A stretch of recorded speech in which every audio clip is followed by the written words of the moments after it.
Welcome to Your Checkup, where we bring health topics from the doctor's office to your ears or wherever you listen to your podcasts. On this podcast, we try to bring medicine closer to its patients. I'm Ed Dulesky, a family medicine resident in the Philadelphia area. And I'm Nicola Rufo, and I'm a nurse. And we're so excited that you can be here with us today. Do you have any shout-outs that you want to give to any distant listeners? There's someone in Canada. Someone in Canada? Right? The United Kingdom. Oh, really? Yeah. Wow. International girlies. You bet. Let me see. I'm trying to pull it up here and see if there's anywhere else. There's Vegas. And we don't know anyone in any of these places, so that's cool. We do know someone from the UK. Well, we do. But she's probably not listening. I don't think she is. Well, we've got Dallas, she's here. Texas, Toronto. We've got Dayton, Ohio, Great Neck, New York, Jersey City, represent, Chicago, Oakland, California, Cleveland. We're blessed that this is going places.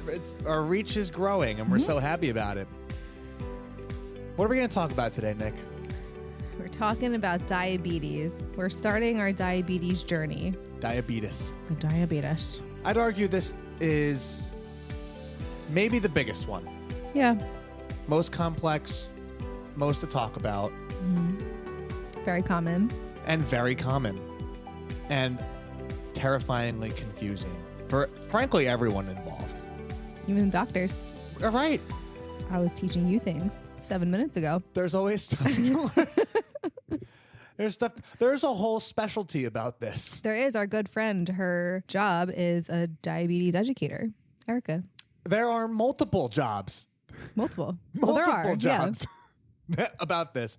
And we're going to try to do our best to build a library of diabetes information. So there's going to be multiple episodes for big topics like this, but we might as well dive in. Let's dive in. All right, Eddie, hit us with the highlights about what is diabetes. Diabetes is a disease that revolves around the disruption of how your body processes glucose. And what is glucose? Glucose is sugar in its most basic form. The sugar has to get from your blood vessels to your cells, from your blood to your cells. Right. And insulin is like the key. It like unlocks the cell and lets the glucose go in. Beautifully said. Could not have said it more brevity is the soul of wit. And that was a winner. Yes. I spent a lot of my life explaining things to toddlers. So insulin is the key to get sugar, glucose, inside the cell so it can be productive and be used for energy. Mm-hmm. And one way or another, diabetes is when there's an issue with that process. And so the sugar, it can't get into the cells. It just stays in our blood vessel. Right. And it causes all sorts of havoc because it shouldn't live there. Mm-hmm. It's supposed to go through. The body has these regulations that allow sugar to go up and down when we need it. And insulin is one of the key hormones that does that. And when it goes awry, for whatever reason, you start to have problems. Mm-hmm. Okay. So now that we have a general understanding of what's kind of happening, I think it's kind of general knowledge that there are kind of like two different types of diabetes. Yeah. We have type 1 and type 2. Exactly. That are most commonly talked about and that happen to people. So let's talk briefly what the main differences are between type 1 and type 2. Great. Type 1 is an autoimmune disorder. What does that mean? It's when the body's immune system kind of turns on itself and starts attacking its own body. The call is coming from inside the house. What's that movie? I forget what it's called. But it's like the babysitter's like, yeah, mm-hmm. There. The call is coming from inside the house. Yeah, the call's coming from inside the house, and the body's own immune system is attacking specifically the cells. There are cells in the pancreas that are responsible for making insulin, and the body is fighting those cells inappropriately, which ruins any chance that the body has of making its normal amount of insulin. Thus, type 1 diabetes. Cool. And then what's going on in type 2? Type 2 is a little more complicated. It has to do with how the body is able to use insulin. You can almost think of it that over time, through various factors, whether it's diet, exercise, how your body is, genetics, societal factors, how good insulin is at getting sugar into the cells. And we can call that insulin resistance. And eventually you get to a point where the pancreas and the cells in the pancreas that are making insulin are going, and they can't catch up. And eventually, They just stop. like half of America, they just burn out. Mhm. And so that is essentially type 2 diabetes. Both have family and genetic components to them, and they just happen in two different classes of people for the most part. Mm-hmm. There are also other types of diabetes that we're not going to... Not today, but there are different ones. But these are the main two big categories. And I would say 90% of diabetes in the US, Canada, and Europe is type 2. Okay. 5 to 10% is type 1. And so by far, the more common one is type 2 diabetes. All right. So how does one get diagnosed with, I guess we'll say with either of them, right? The diagnosis can depend on where you are and what the patient is feeling. If someone's having symptoms of high blood sugar and they have a blood sugar taken and it's over 200, boom, diabetes. And those symptoms are peeing a lot, eating a lot, losing weight, and vision changes associated with the blood glucose over 200, diagnostic for type 2 diabetes or type 1. Okay. So what if I go to the doctor, my blood sugar is over 200, but I feel fine. I don't have any of these symptoms. So that's asymptomatic without symptoms, hyperglycemia, which falls into a different order of events to capture this diagnosis.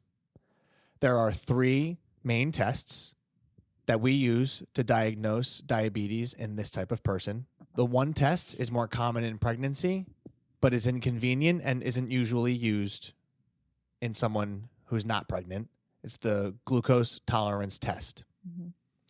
The second is a fasting blood sugar, which is a blood sugar taken after 8 hours of not eating. And the third is a hemoglobin A1C, which you'll probably see everywhere, which is the average blood sugar over the course of 3 months, just about, or as long as your red blood cells are around. And each of those has different cutoffs, but those tests are done. And I would say most commonly, the A1C and the fasting blood sugar are the ones that are used. Okay. So we have these 3 main tests. Are there certain numbers or ranges that you're looking at to diagnose somebody with diabetes? Yes. So in the glucose tolerance test, a patient will have 75 grams of a sugar solution and 2 hours later have their blood sugar taken. And if it's over 200, that's one piece of evidence towards having diabetes. If someone has a fasting blood sugar and they haven't eaten in 8 hours and it's 126 or greater, the glucose, that is a vote towards diabetes.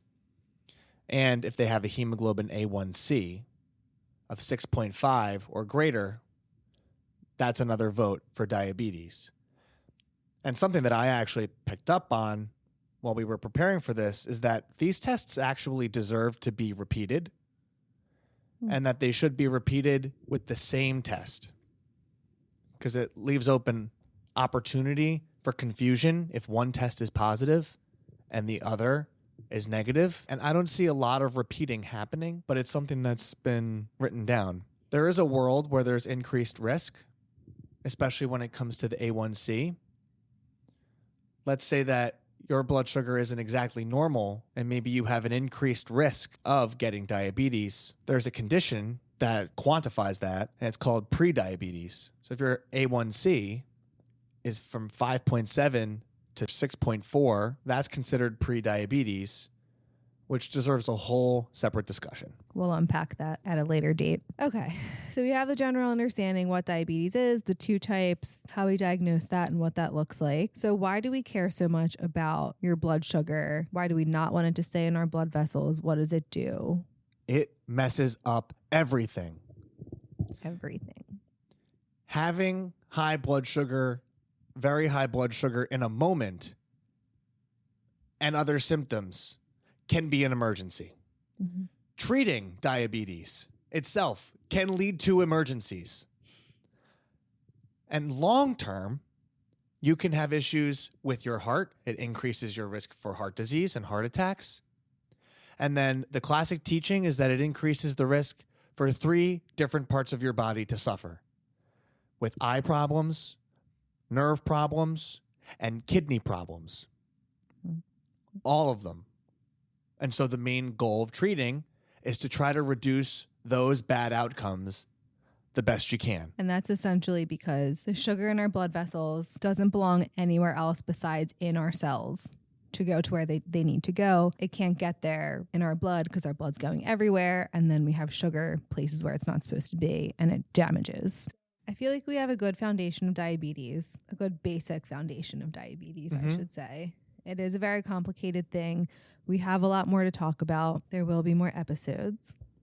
So stay tuned for that. Oh, yeah. Well, I guess why don't you introduce some of the things we're going to talk about to look forward to in future episodes. So we're going to break down things that can be stressful, like managing your diabetes. Diet is a big hot topic in diabetes, which we'll touch on.